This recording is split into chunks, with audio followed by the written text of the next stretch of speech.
बिस्मिल्लाहिर्रहमानिर्रहीम। अस्सलाम वालेकुम नाज़रीन, आपका मेज़बान मोहम्मद रिजवान आज आपके सामने हाजिर है। और नाज़रीन, आप जानते हैं कि जब से क्राइम कंट्रोल डिपार्टमेंट जो है उसका क़याम अमल में लाया गया है, तो उसके बाद पंजाब में जराइम की जो रेशो है वो काफ़ी हद तक कम हुई है। लेकिन जहाँ पर जराइम की रेशो इस डिपार्टमेंट के बाद कम हुई है, तो इसका नाम जो है उसे मिसयूज करने का तरीका जो है वो भी जराइम पेशा अनासर ने निकाल लिया है। और ये आज रात को, ये गुज़िश्ता रात जो है, तब फैसलाबाद का पुलिस स्टेशन है जी साइयावाला, जिसके इलाके में 4 मुलजमान जाते हैं जी एक डेरे पे और जाकर अपना तारफ करवाते हैं कि हम हैं सीसीडी के एहलकार। और वहां पर करते क्या है जी, वहां पर जाकर तारफ करवाकर तैयब नामी जो शहरी है उसके घर में घुस जाते हैं और घर वालों को गन पॉइंट पर एक कमरे में यरगमाल बना दिया जाता है। जबकि उस घर से 22 तोला से जायद तिलाई जेवरात, 5 अदद कीमती मोबाइल, 2 अदद जो है राडो घड़ियां, 2 अदद सिटीजन मालियत तकरीबन 4300 रियाल, 7 अदद लेडीज पर्स, 2,70,000 रुपए नकदी और दीगर सामान जो है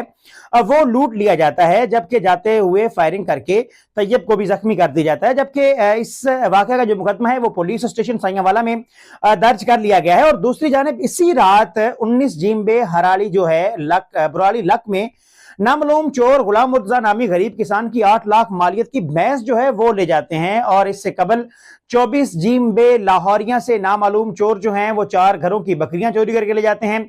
और यहां पर ये सारा सवाल जो है वो कहां पर उठता है जी, साइयावाला पुलिस जो है उनकी कारकर्दगी के ऊपर, एसएचओ साइयावाला जो है उनकी कारकर्दगी के ऊपर सवाल उठता है कि वो पुलिस क्या कर रही है, वो वहां पे जो दीगर लोग हैं वो क्या कर रहे हैं, पुलिस की टीम क्या कर रही है। और लोगों को जो है अमन फराहम करना वो पुलिस की पहली जिम्मेदारी होती है। और पुलिस का कयाम जो है वो भी इसीलिए अमल में लाया गया था कि वो लोगों को तहफ्फुज फराहम कर सके, लोगों के जानो माल का तहफ्फुज कर सके। लेकिन साइयावाला के इलाके में पुलिस जो है इस बुनियादी फर्ज को निभाने में बिल्कुल नाकाम हो चुकी है। और इसकी सबसे बड़ी मिसाल यह है कि वहां पर लोग आते हैं, अपना तारफ पुलिस के तौर पर करवाते हैं और जाकर घर पूरे को लूटते हैं। वहां पर जाकर वो घर को लूटने सफाया, ना सिर्फ सफाया करते हैं घर का, बल्कि अपना तारफ करवाते हैं जी हम सीसीडी के एहलकार हैं। और इसके ऊपर वो इक्तफा नहीं करते, बल्कि जाते हुए तैयब नामी जो वो शहरी है उसको भी जख्मी करके वहां से फरार हो जाते हैं।